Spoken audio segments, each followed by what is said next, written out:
The UFC goes to Shanghai, China this weekend in what looks to be a pretty decent fight night. We got a lot of underrated bangers like Charles Johnson versus Lonar Kavanagh. We got Michelle Pereira, the no cardio merchant, making his return against the returning Kyle Dawkins. And of course, we got some bangers on this main card. And we're going to be focusing on the main card today. We're only going to realistically be recapping and predicting the main three fights. So without further ado, let's talk about the fights. The first fight we do have is going to be Waldo Acosta-Cortez versus Sergey Spivak. This is a really interesting fight, man. When I was thinking about how I was going to predict these fights, I was actually kind of bamboozled, man. I'm not going to lie to you guys, because it's like, well, all three of these fights that I'm going to be predicting, they're very weird fights. Like, I can't talk about the inside foot battle of freaking Waldo Acosta-Cortez versus Sergey Pavlovich. Like, what do you want me to talk about here, brother?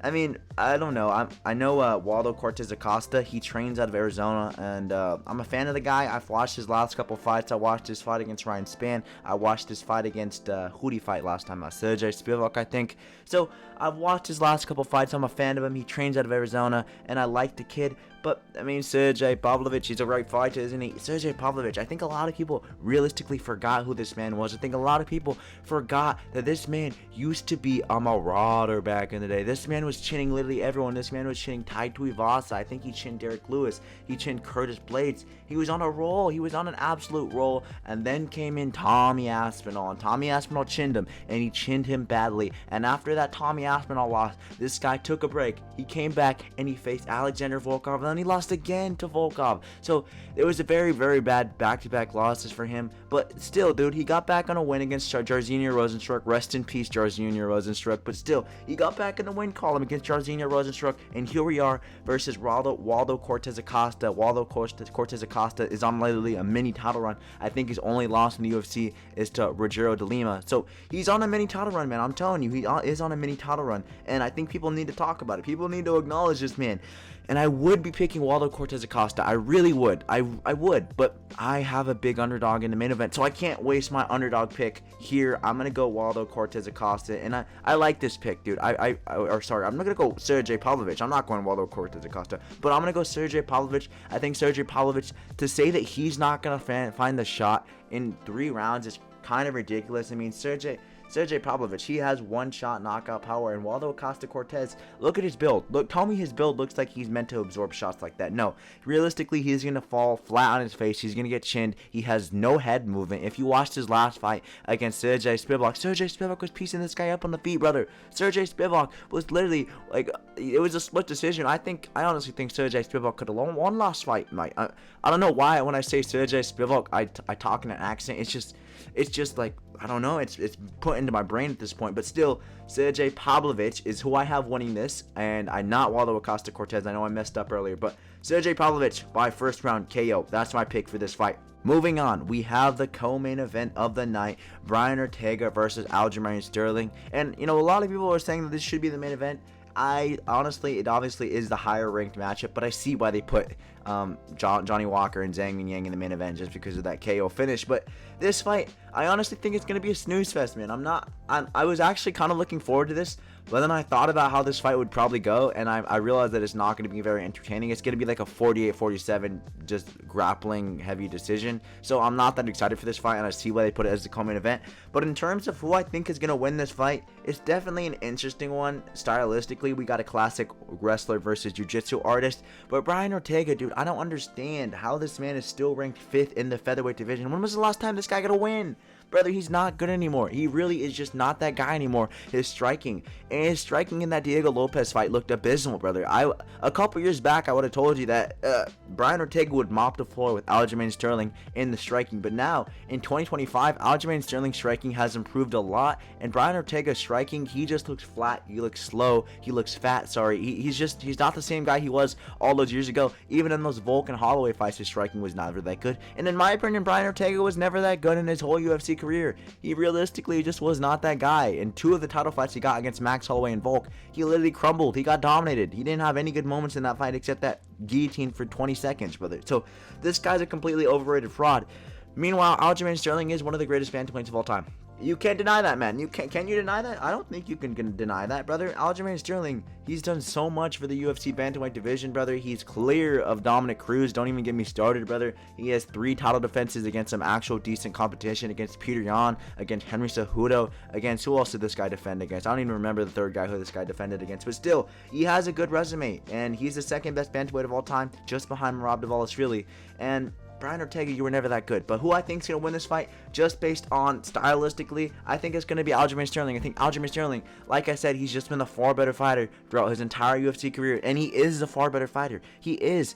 I think his wrestling is just a lot better than Brian Ortega's at this point in his career. And when it comes to the jiu-jitsu, I think Aljamain Sterling's not going to be stupid. He has great wrestling IQ. He knows how to position himself. He knows how to position his weight, and he's not going to be stupid. He's not going to lay in Brian Ortega's guard for too long. Ortega's guard, he has a really nasty guard. He can throw up submissions, and he has a really nasty submission game. But I'm trusting Aljamain Sterling enough, brother. I trust that Aljo isn't dumb. He's not going to walk into a submission. He has faced high-level grapplers in the past, and he has not walked into those. And I think Aljamain Sterling has the potential to pull this off, and I'm going to go with him. But like I said, a pretty boring decision, a pretty wrestle-heavy decision. I'll go 48. Oh, it's not a 5-round fight, is it? So I'll go 30-27, Aljamain Sterling. I think he'll mop the floor with Brian Ortega. Moving on to the next fight of the night, the final fight of the night, the main event of the night. And like I said, man, earlier in the video, I can't tell you guys about the inside foot battle of this fight, because what is there to talk about? And in my opinion, this is a very silly fight to have main eventing a fight night, an actual good fight night. But still, who I think's gonna win this? It might upset some people. It's gonna be Johnny Walker. Johnny Walker's gonna win this, guys. I'm sorry to be that guy. Look at Zhang Mingyang's resume. Look at Zhang Mingyang's resume. This guy, his loss to complete bums before the UFC, brother. This guy has 6 losses. 6 losses to guys who literally are bums, brother. I don't trust this guy. I think his competition that he's faced in the UFC has been just downright abysmal, brother. This guy's beating Anthony Smith. His best one is Anthony Smith. Are you kidding me?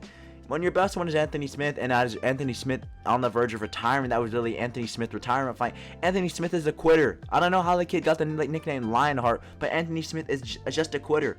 And he crumbled when he fought Zhang Mingyang. I understand all of his wins come in the first round via KO finish, but I don't care, dude. And the narrative around this fight is that, bro, Zhang Mingyang, he is going to go in there and he's going to chin Johnny Walker. Johnny Walker's chinny. We all know this.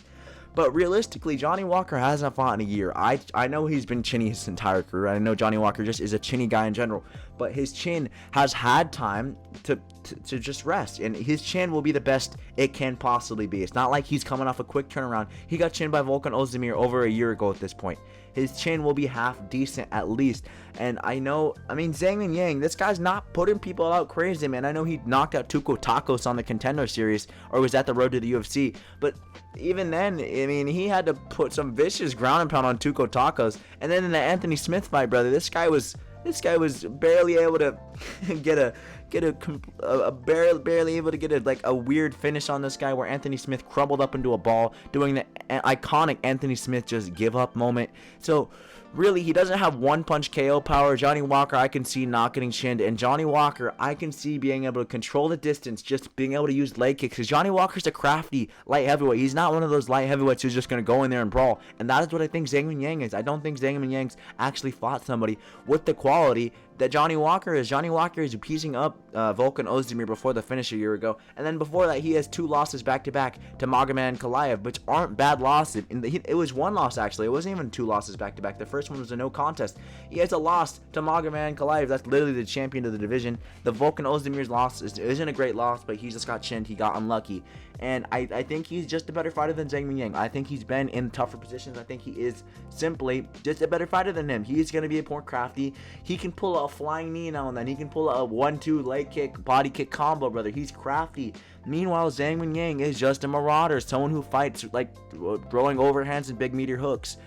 The only way he wins this is if he gets a first round KO, and that's very likely, dude. That is very likely. And now 5 rounds, that is a lot of time to find Johnny Walker's chin, but I think Zhang Mingyang, he's been known to slow down in his fights before. You know, I know a lot of his fights, but you guys got to talk about before the UFC. I'm not talking about in the UFC because I did some research, and this guy, he had a very rocky career before the UFC. He's slowed down in a lot of his fights. He literally got chinned multiple times in his career. He has 6 losses on his resume. He's not that good. He's not that good. And I could be biting my words here. If you come back to this video next week and Johnny Walker gets brutalized in the first round, well, then I will look like an absolute idiot. But I am putting my money on Johnny Walker, that Johnny Walker is crafty enough. Johnny Walker is going to be able to use those leg kicks. He's going to be able to use his reach and jab. I think he can control the distance, and I think he can not get in the pocket. I think he can not get gritty and just piece up Zhang Mingyang from range. And I'm going to go with Johnny Walker in this fight. 5 rounds is so long, though. Maybe I'll go with Johnny Walker, but 5 rounds is a long time, bro.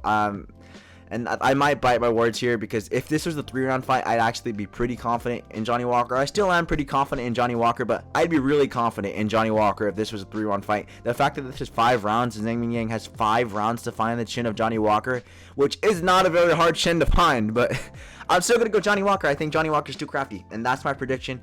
That is my predictions for the UFC China fight night that we have next week. And thank you guys for watching. Make sure to subscribe. It would mean a lot. We're a small channel trying to grow, and just subscribe, man. We're trying to hit 1K by the end of the year, and that's going to do it for today's video. I'll see you guys in the next one. MMA Outpost out.